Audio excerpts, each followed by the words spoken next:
People want to change something, so they need a kind of self-awareness and also a group, also society awareness, and the awareness that you can change something.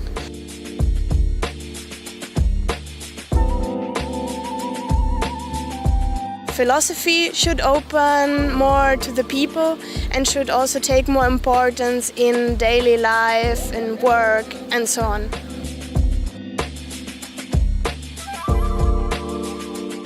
Science in general should give the information more to the people instead of keeping them. I think that's the main problem, that they don't spread the knowledge. If it's possible to transform the results of scientific research into politic action, then there's a big possibility to change a lot.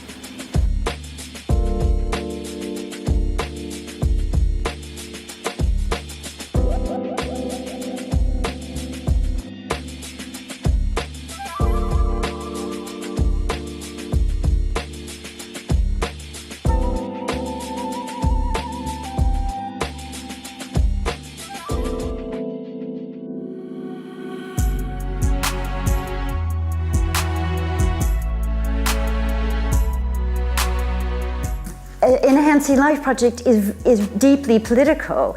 I might just be talking about concepts as a philosopher, but you wouldn't want to think about new concepts if they didn't connect with real life political situations. The word political comes from the Greek word polis, which means city. And yes, we're thinking about how to live together in the polis. Just given the fact that we live together in communities means we have to organize our lives, and if we're going to enhance our lives, we have to enhance our political lives as well. In this world of divisions, we're very polarized around our political parties, and we're forgetting that there's much more that connects us than divides us. I think part of the work that we need to do as a project is finding a language to talk with the political arena and the medical arena and the scientific arena and the theological arena and so on and so on.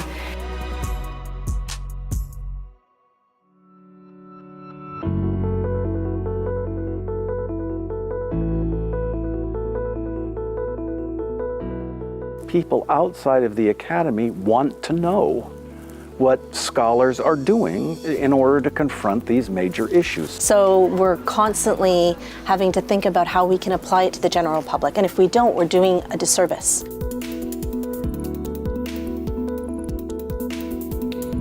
Academics, theoreticians should also try to dirty their hands, maybe, and see if they can make a difference. I hope that many of the scholars will find the courage, some already have it, to do the translation into the appropriate life spheres outside of the academy. Then we will see some interesting things happening, and then life really starts, because it's no use to just publish books. That's only life in a library or on the internet. We need life outside, and the potential of this project is absolutely fantastic.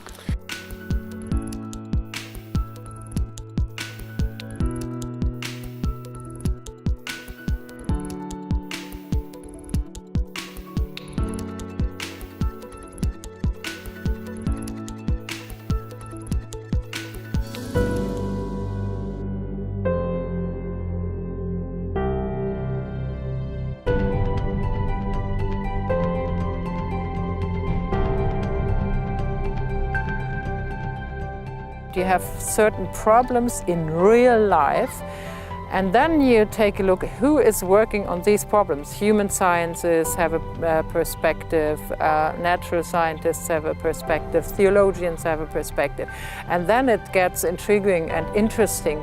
And I saw a number of folks connecting about a theory that maybe someone has been working on that the other scholar didn't know. Folks were asking for references all the time, texting and emailing.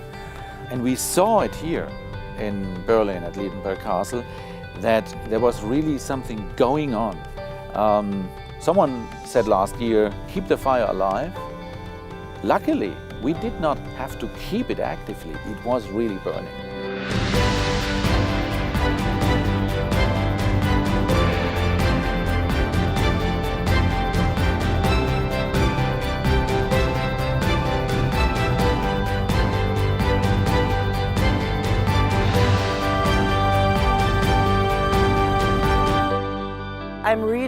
uplifted because I met several people last year, and I know who will be very good for my own work with whom I can engage, and I learned from those who are further away from my own research. They really open up new worlds for me.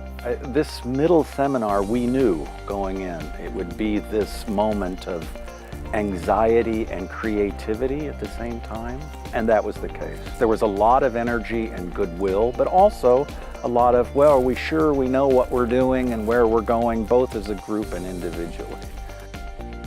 There's the timeline, there's a deadline.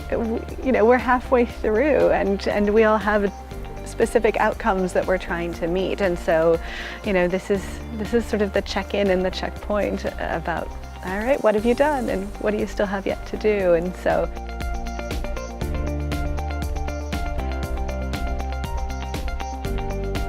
as a physician, I so rarely get to sit next to theologians and biblical scholars and social scientists.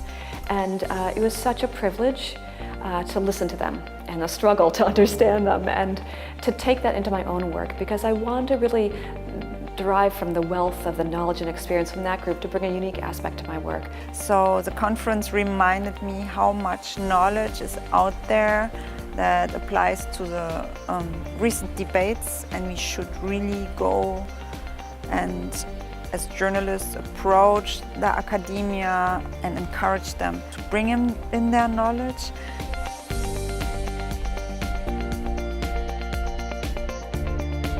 There's some unpredictability, but there's real evidence that we are on a good way, that we are moving into the right direction. So we'll see what Enhancing Life studies will look in a couple of years, and we'll see next year what actually came out of this productive tension of searching for enhancing life as a frame and working with it, and the scholarly work in the various fields.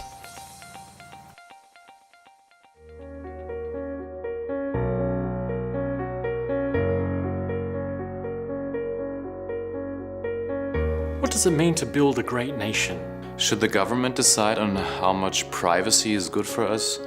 What makes a life worth living? One of the things the Enhancing Life project does is give us the chance to develop new kinds of language. Human beings have always sought not only to survive, but to better or enhance their lives. We live in a time when human consumption patterns are putting unprecedented pressures on the natural world. In today's culture of hypercommunication, it is important to appreciate and cherish communication breakdown.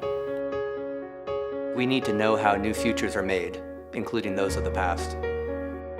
My Enhancing Life project.